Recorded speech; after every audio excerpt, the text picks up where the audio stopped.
Ray machine बंद कर. चल चल. हाँ. नमस्कार. आज आपण पर्वती विधानसभा मतदारसंघामधील जनता वसत परिसरामध्ये आहोत. परवा दिवशी तुम्ही एक लाईव्ह पाहिला होता.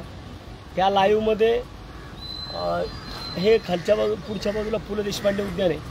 पु ल देशपांडे उद्यानपासून हा मधने येणारा ब्रिज आहे जो की जनता वसत जातो. समोरच्या बाजूने हिंगण्याच्या बाजूने जो रस्ता येतो जो की ह्या कॅनलच्या बाजूने येतो आणि पुढे आल्यानंतर ना हा जो आता आपण त्याच्याशी आमची JCB उभी येते ह्याच्याकडे हा रस्ता पुढे जातो.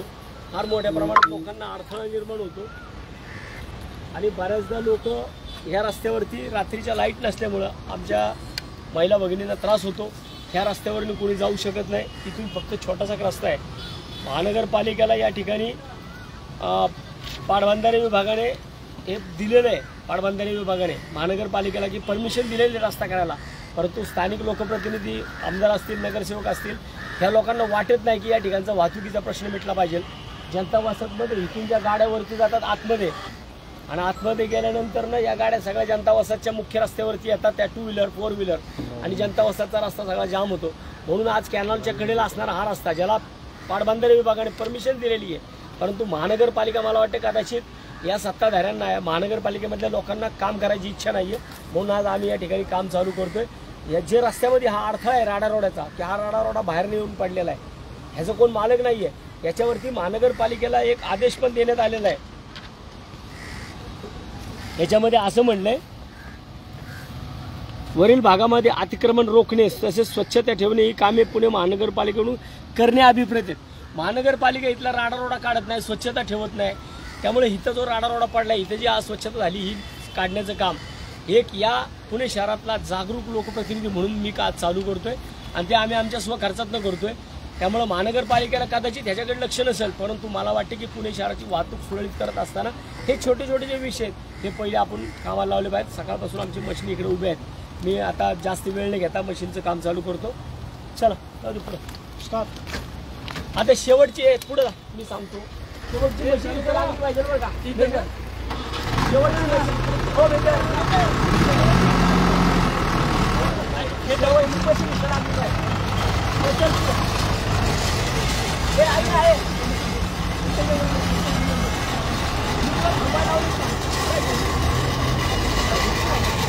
फक्त इकडे रेटायचं असं फक्त असं पुढे करायचं.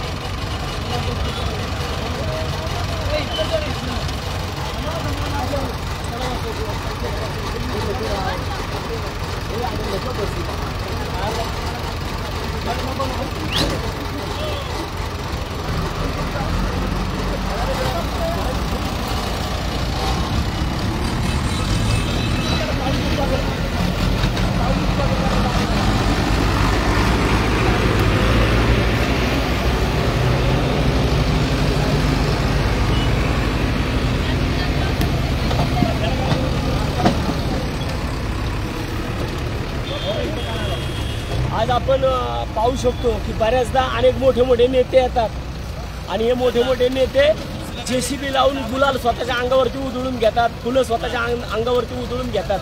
पण आज आम्ही या भर उन्हात 40-42 डिग्री टेम्परेचरमध्ये या जनता वसतचा हा महानगरपालिकेच्या जागेमध्ये पडलेला राडारोडा एवढ्या मोठ्या प्रमाणातल्या JCBने आज सगळा राडारोडा काढून जनता वसत आणि या सिंहगड रोड परिसरातील लोकांना हा रस्ता मोकळा करून देतो.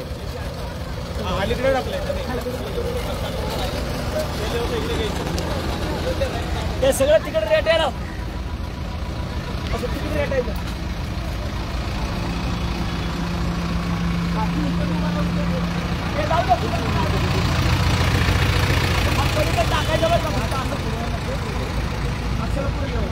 अक्षय अक्षय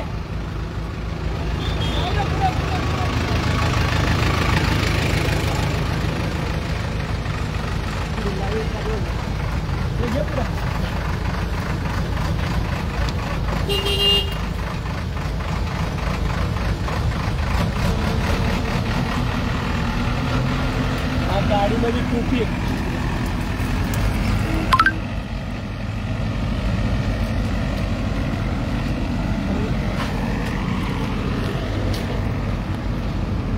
ते बस थांबायला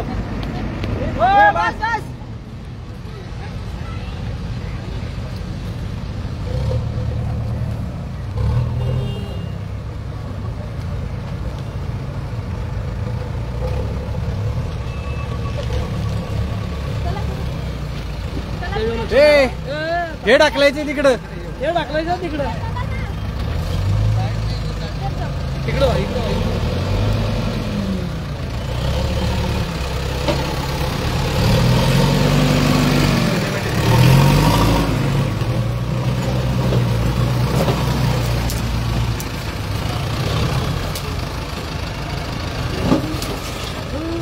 ए माग बघ.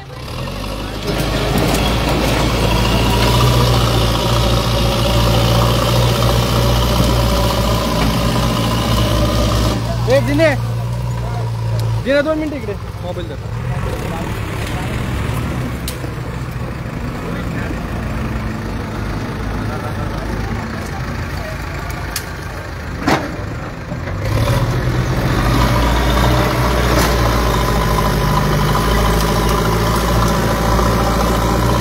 थांबव 2 मिनिटात थांब.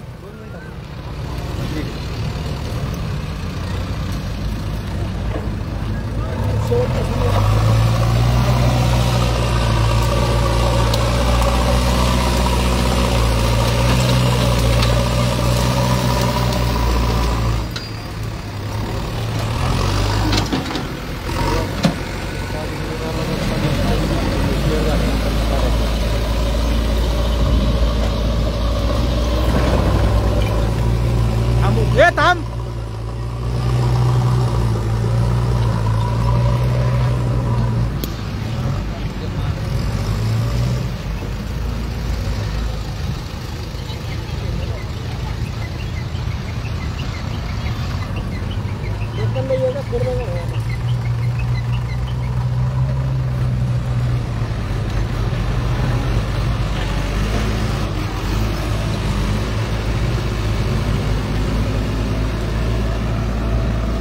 आजपासून म्हणत ताळापासते काढायचा. बघा एका बाजूला पुणे शहर वाहतुकीच्या समस्येला सामोरे जाते आणि महानगरपालिकेच्या लोकांची, ना लोकप्रतिनिधींची, ना आमदारांची, ना खासदारांची, ना नगरसेवकांची इच्छाच नाही आहे की पुणे शहराची वाहतूक सुरळीत झाली पाहिजे. एका नगरसेवकाने डोक्यात घेतलं ना पुणे शहर वाहतूक मुक्त करू शकतो, हे मला दाखवायचं आहे भविष्यामध्ये. हा कुठलाही दिखावा नाही आहे. आजपर्यंत अनेक वेळा ज्या वेळेस असे प्रश्न उपस्थित झाले त्या टायमाला वसंत मोरे रस्त्यावरती उतरलेला आहे आणि आज आम्ही रस्त्यावरती उतरून हा जनता वसाहतचा पर्वती विधानसभा मतदारसंघामधला हा रस्ता जो वाहतुकीसाठी अतिशय महत्त्वाचा आहे तो आम्ही आज आमच्या स्वखर्चामधून, जे की महानगरपालिकेचं काम आहे, हा राडारोडा सगळा महापालिकेने उचलला पाहिजे. पण महापालिका दुर्बल झालेली आहे, महापालिकेला कामं करायची नाही आहेत. जर हा राडारोडा इथं आला कुठनं, मुळात हाच प्रश्न आहे की जर इथं राडारोडा आला, हा राडारोडा इथं पोचला कसा, आणला कुणी, हा टाकला कुणी, बरं याच्या मागं कुणाला धंदे चालवायचे स्वतःचे. जर हा रस्ता मोकळा झाला तर मला वाटतं की आपल्या संपूर्ण शेवगड रोडकडे जाणारी जी वाहतूक आहे ती पुढं निलाम पुलापासनं जो आपला निलाम थिएटरच्या इथला पूल आहे तिथून जर तुम्ही डाव्या हाताला आतमध्ये वळलात तर हा संपूर्णपणे रस्ता इथून निलाम पुलापासून तो डायरेक्ट हिंगण्यापर्यंत अख्खा रस्ता मोकळा होतोय. आणि फक्त हा साधारण 2 किलोमीटरचा रस्ता आहे ज्याच्यावरती पूर्णपणे राडारोडा पडलेला आहे. आणि हा राडारोडा पडलेला काढला हा रस्ता वाहतुकीसाठी सुरळीत होऊ शकतो. आम्ही त्याच्यानंतरनं या बाजूला कॅनलच्या बाजूला